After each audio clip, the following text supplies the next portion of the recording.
Hello बच्चों, let's see this question. Identify the correct order of solubility in aqueous medium. हमारे पास तीन compound दिए हुए हैं, बेसिकली सोडियम का सल्फाइड है, कॉपर का सल्फाइड और जिंक का सल्फाइड है। और बच्चों उनकी ना सॉल्युबिलिटी इन एक्वस मीडियम के हमें चार प्रोबेबल ऑर्डर्स दिए हुए हैं। पूछा जा रहा है कि कौन सा सही है।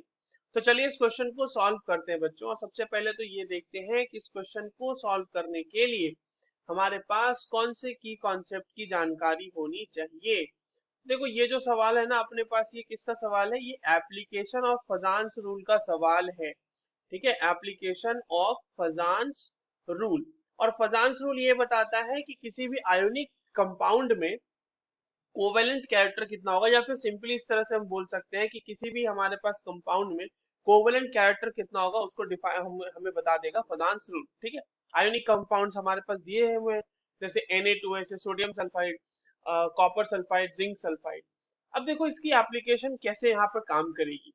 एक्वस मीडियम की अगर हम बात कर रहे हैं बच्चों और उसमें सॉल्युबिलिटी की हम बात कर रहे हैं, तो एक्वस मीडियम में जो कंपाउंड जितना आयोनिक होगा, more the compound will be ionic, more will be its solubility. ठीक है, तो more ionic character, ionic character of the compound, ठीक है, more will be its solubility, more will be its solubility. अब एक बात ये हो गई। अब सवाल है कि फजान्स रूल से और क्या पता करेंगे। देखिए यहाँ पर आपके पास जो एनायन है वो सबके केस में सेम है, सल्फाइड एनायन है। पर यहाँ पर कैटायन जो है वो अलग अलग है। तो अगर किसी भी कंपाउंड में अगर हम ये देख लें कि कोवेलेंट कैरेक्टर किसमें ज्यादा होगा, तो कोवेलेंट कैरेक्टर क्या हो जाएगा बच्चों?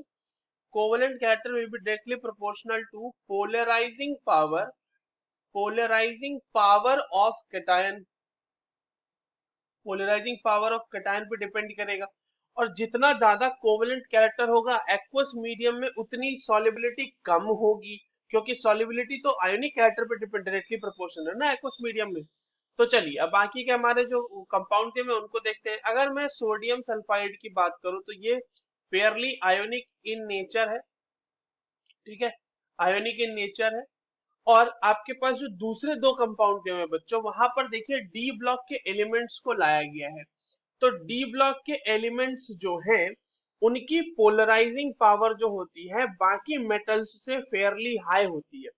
तो डी ब्लॉक के एलिमेंट्स में कोवेलेंट कैरेक्टर आपको ज्यादा देखने को मिलेगा, तो इसीलिए आयोनिक वाले जो है सोडियम सल्फाइड, इसकी सॉल्युबिलिटी बाकी दोनों से ज्यादा होगी। ठीक है, अब आते हैं कॉपर सल्फाइड और जिंक सल्फाइड। देखो कॉपर सल्फाइड में कॉपर 2+ के फॉर्म में है और जिंक सल्फाइड में Zn2+ के फॉर्म में है। अब अगर हम बात करें कॉपर 2+, तो कॉपर 2+ के बच्चों जो आउटर मोस्ट शेल की कंफिग्रेशन होगी वो होगी 3d9, और जिंक के लिए ये हो जाएगा 3d10। अब देखिए 3d9 जो होती है ना, ये कंप्लीट सबशेल, यहाँ पे d ऑर्बिटल हो गया Zn के केस में। तो कंप्लीट वाले की पोलराइजिंग पावर इनकम्प्लीट वाले से थोड़ी कम होती है, और कॉपर 2+ की इसी हिसाब से पोलराइजिंग पावर ज्यादा होगी। ठीक है, मोर पोलराइजिंग पावर। तो जिसकी पोलराइजिंग पावर ज्यादा, वो ज्यादा कोवलेंट कैरेक्टर शो कर देगा, तो उसकी सॉल्युबिलिटी उतनी ही कम हो जाएगी। तो Na2S की सॉल्युबिलिटी सबसे ज्यादा, फिर Zns की, और उसके बाद CuS की। ये होगा बच्चों आपके पास सॉल्युबिलिटी का ऑर्डर। ठीक है, तो Zn देख लेते हैं ये कहाँ दिया हुआ है हमारे पास। Na2, उसके बाद Zns और उसके बाद CuS। This is given in the option B, which is your correct answer. I hope you understood this well. All the very best.